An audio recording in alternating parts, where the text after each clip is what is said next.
Hey, let's get into it. Um, Ishmael Bia was just a kid when war tore through Sierra Leone. After being separated from his family, he was forced into a life as a child soldier. And the story is really heavy. He was pulled into violence and trauma in a world that just no child should ever have to experience. But that wasn't the end of his story. He was rescued, he was rehabilitated, and Bia eventually became an author and a speaker and an advocate for children who were affected by war.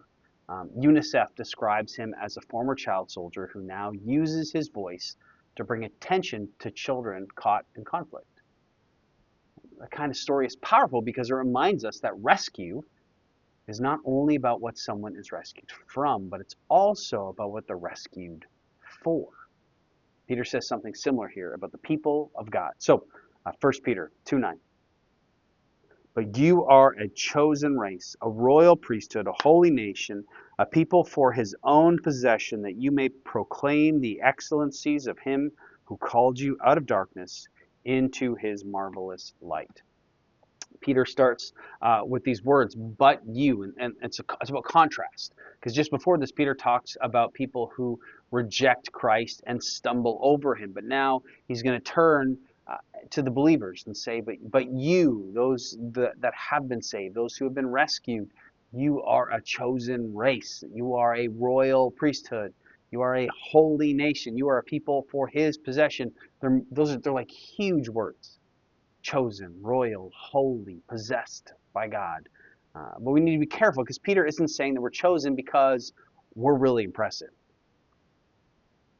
He's not saying we were selected because we were morally superior or more deserving.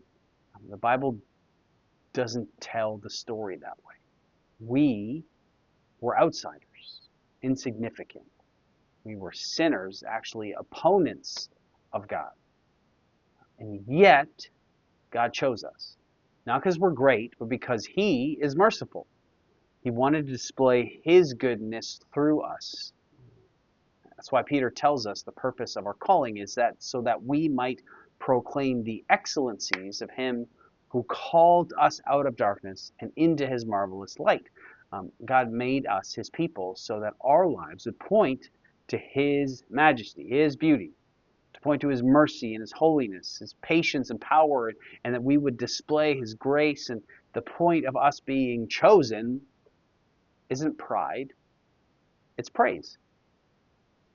The point of belonging to God is not so that we can look down on others who are far from him, it's to proclaim the greatness of the one who rescued us and the hope that there is through his grace and mercy. And that means our story is not ultimately about how far we've come, it's about how good God has been to us. Our gifts aren't mainly about making our names known, they're for making his greatness known. And our church isn't meant to be a community that celebrates itself. We as a church are meant to be a people who display the goodness of God to the world because we were once the outsiders. God in his grace has rescued us and now given us this mission of reconciliation, of rescuing others, that we were saved to be a part of the salvation of others. So don't forget where you came from. You were in darkness. I was in darkness, but God called you into the light. And now your life has a purpose beyond just getting through it. It's to proclaim the beauty of the one who rescued you. Wherever you find yourself, God goes with you.